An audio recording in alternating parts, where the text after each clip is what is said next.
Josh Giddey in exchange for Alex Caruso. I want to start off with this point of the conversation because I think it's the most important part. I'm not mad that Josh Giddey is a Chicago Bull. I'm not giddy about it either. But what I will say is this. You traded an all-NBA defensive player, a champion, a plug off the bench and in a starting role. Some people might call him the White Mamba. You traded him to the organization with 17 future first-round picks. And you didn't get a single fucking one. You didn't even get a second-round pick. How the fuck? How does that even happen? How do you? Well, the Bulls hold no cards right now. But because they stuck with Lonzo. I hear that. It's all Lonzo's fault. But Rob, I blame Lonzo. I don't blame Lonzo, bro. I don't blame Lonzo whatsoever. Because if I'm Lonzo, I'm clicking accept too. I'm taking that $20 million this year. I don't care. I blame Lonzo. I'm not saying what Lonzo did was a bad thing. Yeah. But what I'm saying is it was a bad thing for the Bulls. Right. Of course. But listen, I want your perspective of that from that standpoint. Listen, we all play 2K. We're all in franchise mode trying to figure out what goes on. I knew off the bat that we weren't going to make a move. That. I knew we weren't trade. Everyone talked about earlier this week that it was reported from my guy Will at CHGO. He does amazing things. Will's the guy. Shout out Will. He does it. He reported that the Chicago Bulls declined several trades, and several of them had top 10 picks in this year's draft towards the end of last season around the deadline because, according to the front office, they didn't want to trade Caruso, not because of the picks, not because of guys like Josh Giddey, but because they wanted to make the playoffs. That's a Jerry Reinsdorf mindset. We understand that. The front office probably backed it up. For me, the big thing here is I was talking to the guys. I said, that makes sense, though. I'm okay. This is, Rob, you would know. You've been around longer than me. This is undoubtedly one of the worst draft classes in NBA history at this point in time. That's how it's viewed. But it is. So to me, here's where I was at. I was talking to my boy about it. I said, listen, the Bulls would be strategic to trade Alex Caruso, maybe not for this year, but get a player that's already in the league. Get a player that, remember when, Kevin Durant gets traded to the Phoenix Suns, they give away, okay, here's Mikal Bridges, here's Cam Johnson. We're not going to get those type of players. But to me, you could trade Caruso to the Golden State Warriors and get a Moses Moody. That's how I felt. You can almost get a what's his name? Brandon Pedro, I forgot his name, but you know what I'm talking about, the guard off the bench. Yeah, the white kid. I don't know his last name. Hey, he be hooping though. He does. No, that wasn't. Bro, that wasn't a shot, bro. He has a long last name. I'm still learning it. But Pedroski or Pedro, whatever. You know what I'm talking about. I'm with you though. But to get Josh Giddey, before I throw it to you, this was my only issue with it. Yeah. Josh Giddey, who I believe, if I'm not mistaken, somebody in the chat can correct me. I believe he averaged 12, 4, and 6 this year. 6 boards. Mm-hmm. He gets you some boards. I've hit some parlays with Josh Giddey getting boards. And if you do the under 18, he's usually pretty consistent at that as well. But I think my thing, bro, is really just understanding and breaking down what the future of the Bulls holds. Like this is. You understand? Hey, it just hit me late. I'm tired. Okay, I'm sorry, America, but I caught on. I don't know what he's talking about. Anyways, my big thing. Hey, you my big thing with Josh Giddey is he's great at just putting guys in position to have success. Number one, he can't hit the 3 ball, bro. He can't. But let's just be real, bro. But the understanding was to bring him in to fill in for Lonzo Ball for the future. Yeah. Because Lonzo was a great facilitator. I've watched Giddey. I think he's a great rebounder. I think he's a good rebounder for his position. I think he's great. And I think he's a decent facilitator. The problem he's okay as a facilitator. He is okay. And especially but even in the playoffs, he lost his time and those duties fell down on Shea. But continue. My thing, bro, is you are going from the number 1 team in the West to a team that has zero floor spacing whatsoever. Zero. I mean, even before Zach went off, we had shit floor space. We cannot get guys open. So for the fuck are you facilitating? No one's hitting a shot. No one's open. We're just doing the same shit over and over. So to me, Josh Giddey, congratulations. You went from 12-4-6 to 15-3 and probably 6. Because fucking Pat and Vooch are horrible at grabbing boards too. So like that's my big issue, bro. That's my issue is I understand the points are gonna go up. And Josh Giddey, 21 years old, you know, in all seriousness, there's a lot of memes, a lot of things that circulated, investigations were going around in the league. He was proven innocent according to the league, according to the police. We're not gonna get into all that. I only address that right now. That doesn't mean I'm still not gonna joke about it. Oh, of course. But you know what I mean? But like my big thing is like I've seen that's the only thing people are talking about to why they hate it. I'm like, bro, listen, the kid's a hooper, the kid's a baller. The Josh Giddey is one of those guys, and we're not gonna act like shit didn't happen, but we're also gonna understand, you know, he's young, you know, whatever happened, proven innocent. I'm not gonna come at him sideways. U of I, Terrence Shannon Jr. was falsely accused of some shit recently as well, and it potentially ruined not only his draft stock, but that could have seriously fucked with his life. I mean, he could have went to prison. Oh, for sure. It's with any of these guys. But my thing with Josh Giddey, you know, I could crack all the jokes about, you know, what he was accused of off the court. Right. But I'm gonna crack jokes on what he did while he was on the court. Like, I think Josh Giddey is the reason why OKC wasn't able to advance. That's because you're expecting this guy to come, you know, with the experience he has, whether he's coming out the bench, whether he's starting in there with Shea and those boys.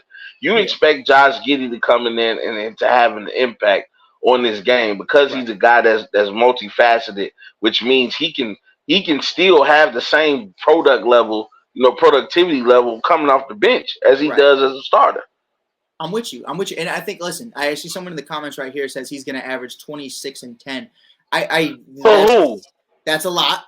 Josh Giddey. For who? That's a lot for the Bulls. You wildin'. I could see. I could see him measuring 6 and 10. Such a dickhead. I know. I'm just being real. 6 and 10. He's average. Dude, he was doing that during the regular season. Right. And when the playoffs started, they benched his ass. We ain't making the playoffs, bro. We're not worried about it. Well, you know, we got a lot going on right now. We got a lot going on, and none of it's good. But listen, I think you could definitely see him close to 18 points per game, just because of the simple fact of outside of Kobe White, as of today, there's no one really on this team. I imagine we've heard the rumors today. The Bulls have sent 15 teams trade offers for Zach LaVine. Only 3 teams have gotten back to them. That is, if I'm not mistaken, the Utah Jazz, the New York Knicks, and who was the third one? I think it was the Sacramento Kings. And the Philadelphia 76ers are kind of rumored too, but if they get DeMar or LeBron first, I believe they'll just run with that. But I think he's like the last option. Clay, Zach, those will be the last option, guys. PG could he? I mean, you saw PG and Embiid. You know, PG. Wait, I think he's a free agent now, right? Yeah, so I'm saying they could just get PG, forget LaVine. You know what I mean? So I think it's definitely a conversation now. And the Bulls would probably just get Robert Covington, Reed, and I just had this conversation with some of my boys earlier. You know what I'm saying? The Bulls are in full rebuild mode right now. Sure. Now the problem is they don't have the authority within their personnel group to actually go on a full rebuilding mode. Right. So right now, I think, you know, until they're able to get rid of, DeMar's contract, get rid of Lonzo's contract, we are now in limbo. Right. Right now, we're watching teams that we know we should be better than, you know, continuing to make their climb towards the top, and then, you know, having to, you know, deal with everything else. You know what I'm saying? I hear you. And the part that like messes me up, the part that I just don't get into it, man. It's the one thing I don't like about the NBA. It's also what I love about the NBA, though, because there's tankathons. Cooper Flag is coming. That white boy got hops. That's a cold motherfucker. That's a bad mamma jamma right there. Yeah. But here's the problem. Who has the number 1 overall pick this year, Rob? Was it Atlanta, right? And Atlanta made the playoffs, right? Yeah. So how the fuck do you have the number 1 overall pick? Like, the Bulls can tank, and that's fine. But when we got Derrick Rose, we had a 1.3% chance at getting that pick? Like, It's a lottery. But didn't Atlanta they got something from somebody though, right? No. I mean, they just happened to get the luck of the lottery. Just the lottery. They made the play-in. We played them in the play-in. Kobe White dropped 40. Well, I think the thing is too for Atlanta, because they about to get rid of Trae Young. Of course, no, but you know what I mean? Like, fuck Atlanta, Rob. I hate Atlanta too. But like, the point is, like, we can lose every single game this year. And still not. Well, that's the difference between this and football. Like, how long have the Detroit Pistons been bad? Oh, bad. They just let go of Monty. And they still never had the number 1 overall pick. Like, wow. Like, that's insane. That's crazy. Like, they were bad for over a decade. Horrible. Like, basura. Trash. Like, not even a top 2. I don't know what the highest. What was the? Somebody let me know in the comments. What's the highest pick the Pistons have had in the last 10 years? Was it like when did they get Cade? Like number 3 or 4? I think Cade was like a top 5 pick, wasn't he? Right, but they didn't. I don't want to say it was top 10. The top, yeah. Like, but that's what I'm saying. It's been a while. Nicholas in the comments says that they had the number 1 overall pick. Who? What? Brandon Jennings? No, he was in Milwaukee. Brandon Jennings. I'm trying to think. Didn't he play for Detroit at one point in time? Aiden says that Cade was number 1. Maybe they did have the number 1 overall. Was Cade number 1? I guess he was. I don't remember Cade being number 1. I thought. I can see it though because everybody else on the Pistons suck.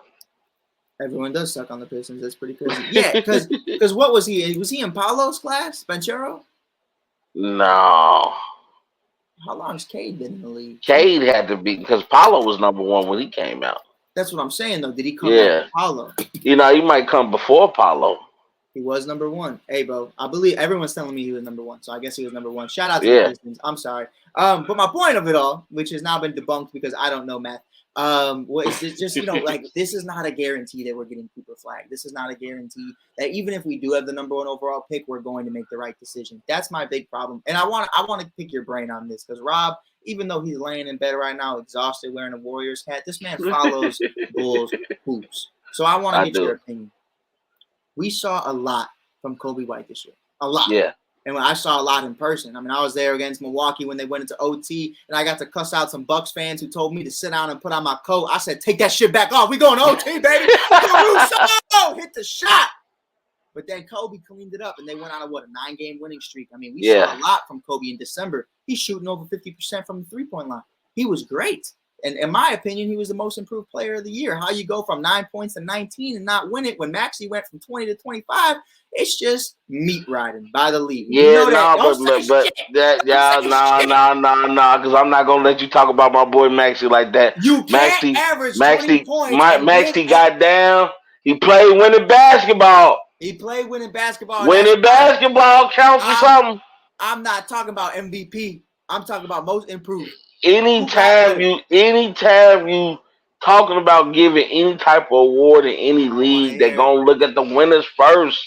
I don't want to fucking hear it. It's all right. It's just like how we're gonna make the comeback player of the year award surrounded around DeMar Hamlin. It's not about the comeback; it's about what happened to you. Womp womp award. Get the fuck out of here. I'm not gonna say that word on here.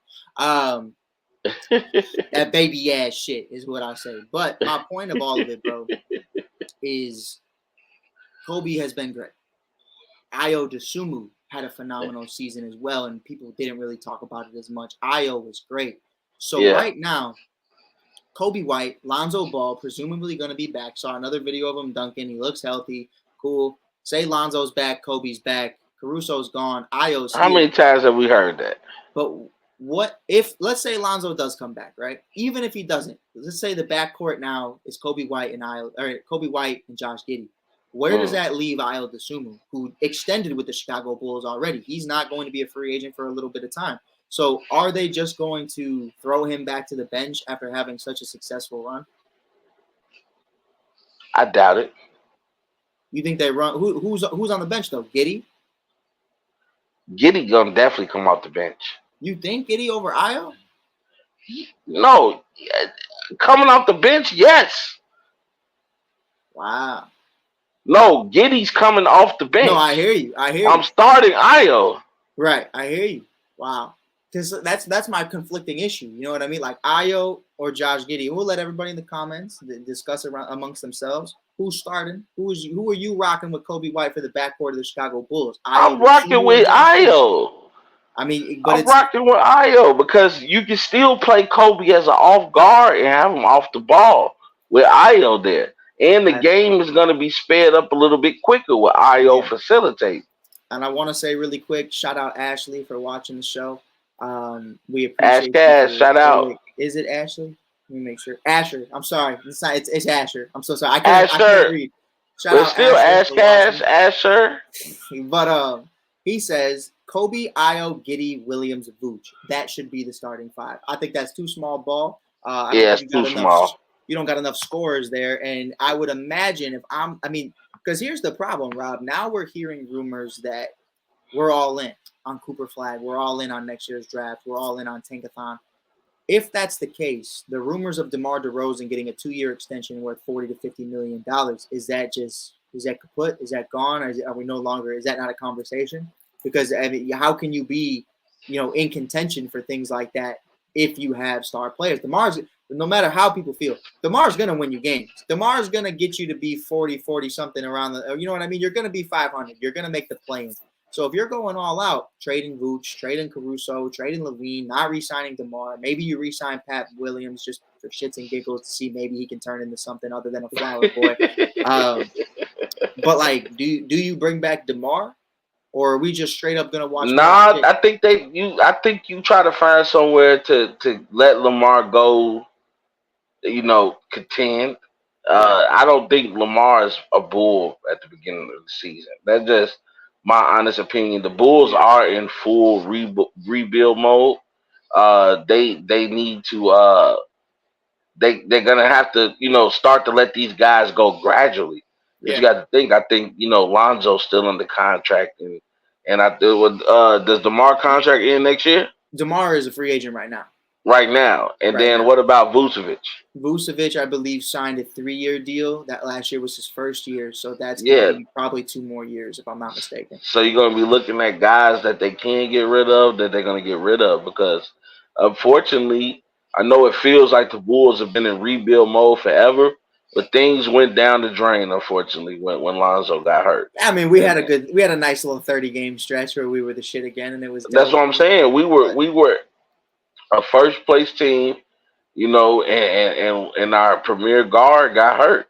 Yeah. And one of the things I look at, from the Bulls' point of view is, it's hard when you have this plan and you get committed to this plan, and things unforeseen by anybody takes place, and now you have to literally pivot. Like, this is what the Bulls have to do now. They have to pivot. No pun intended. Shout out to the guys from the pivot. But like, that's literally what they have to do now. They have to say, okay, this didn't work putting this team together. Let's try to bring in, some of the better rookies in the league, and hope that we can develop them in time to, take on premier spots. For sure. Now before we got a couple more before I let you go, because Robbie's tired. I can see it. I'm tired, but I'm here for you. Listen, I'm here for you. The Diddy party. Lord. My question is. Oh Lord. That's that Rick Ross. Oh Lord. Is Kobe White safe to you? Is Kobe safe? Is Kobe safe? If to stay here as a Bull? If this is a full-blown tankathon on a super cheap deal he extended, which I hate for him, because he signed that contract, which made sense at the time, but Kobe definitely would be making double what he makes now if it was just a year later. But do you think Kobe is going to get traded as well? Or do you think it depends on what you're trading him for. Right. I don't think the Bulls are willing to let go of Kobe White right now, especially in the position that he's in. Like, as you mentioned, like, he's starting to get comfortable in the system. He's been showing his progression. His work after hours have been showing, in the work that he does, when it's time to do it. Mm-hmm. So I think the Bulls keep Kobe White, but also at the same time, I wouldn't be shocked Right. If they get a good offer for Kobe White and they said, let's pull the trigger on that. Because like I said, the Bulls exactly. are full rebuild mode. Exactly, and that's the thing is like Kobe, if I'm not mistaken, is making $12 million per year, which when you're averaging 20 points per game, shooting over 40% from three, I mean that's super valuable, especially the championship teams that already have. You look at even to the Boston Celtics credit, you know, they're taking cheaper deals for guys who are great players. I mean, Derek White does not make a lot of money, you know what I mean? So I mean, in the grand scheme, he makes more money than me, but you know what I mean? Like in the NBA, he got a couple of endorsements this year. I'm sure he did. You know, I got him 2 headbands. That's great. You know, a shaver for sure. But you know, man, I think like I don't want Kobe gone, and I think anybody watching this right now, wherever you're watching this, I am not advocating for that whatsoever. I believe Kobe can be a pivotal piece to a championship caliber roster. He's still super young. He's a great human being. He's a great teammate. What he's been able to do, learning from DeMar, has been great for him. And we see a couple of the comments. Nicholas says that he believes that the only two that are safe, or that the two that are mainly safe, are going to be Ayo and Kobe White. And I could definitely see that. Josh Giddey, I would imagine, is safe just because probably no one wants Josh Giddey. So. No, because remember, like Portland just pulled something like that when they got Drew.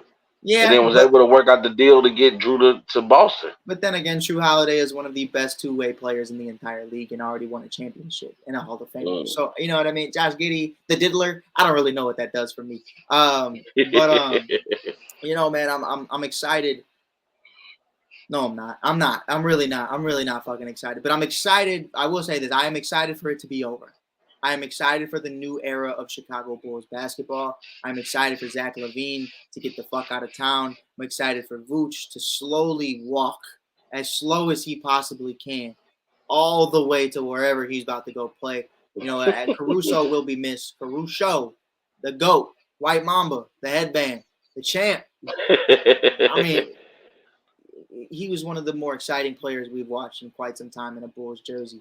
So it was really dope to watch him do what he did here, man. And I appreciate him for every single thing he did for Bulls Nation because he is the embodiment. Him and DeMar DeRozan are the embodiments of what it should be to be a Chicago Bull. Showing up every single day, wanting to work, wanting to get into it, being a veteran, being a sponge at the same time, still willing to learn and grow. Just wanted to give him his flowers. He was robbed of first-team all-defense this year. For whatever reason, we just decided that's been a thorn on your side for a while. I will never get over it, bro. How does not a single guard make all defensive first team? It's ridiculous. I don't give a fuck. It's ridiculous. It should be a starting 5, position to position. Point guard, shooting guard, small forward, power forward, center. Boom. Why are there 3 fucking centers? That doesn't make sense. But whatever. And you know what? If I'm Alex Caruso or Drew Holiday, I'm pissed too because you get hella money. There are incentives, and you're just gonna tell me? No, that's a fact. Like what? Like what? Like that's a fact. If you said Drew Holiday deserves it more than Alex Caruso, no problem, no problem. Yeah. Now you're gonna tell me that the starting point guard of the All NBA first defensive team is Victor Wembanyama? You're smoking herb. I don't care. That's ridiculous. Oh! Nah, Vic held it down though. He did hold it down, but damn, that man is 7 feet tall. We got him listed as the point guard. Like, that's crazy. Someone said real quick, Asher said, is Vooch a free agent? No. Unfortunately, no. We have to continue dealing with this. Andre Drummond is, though, and I bet you he's not going to be a Chicago Bull any longer, which is unfortunate because the Penguin was doing his thing until the end of the season. The big Penguin. But, man, bro, you know better than anybody. You had money on that Atlanta game and that Miami game. It felt like Andre Drummond was just playing football, just decking Chicago Bulls players left and right, stepping on Kobe's feet, just plowing into Torrey Craig. I mean, there was so much going on. I was like, what is Andre Drummond? Everybody got a plan to get punched in the mouth.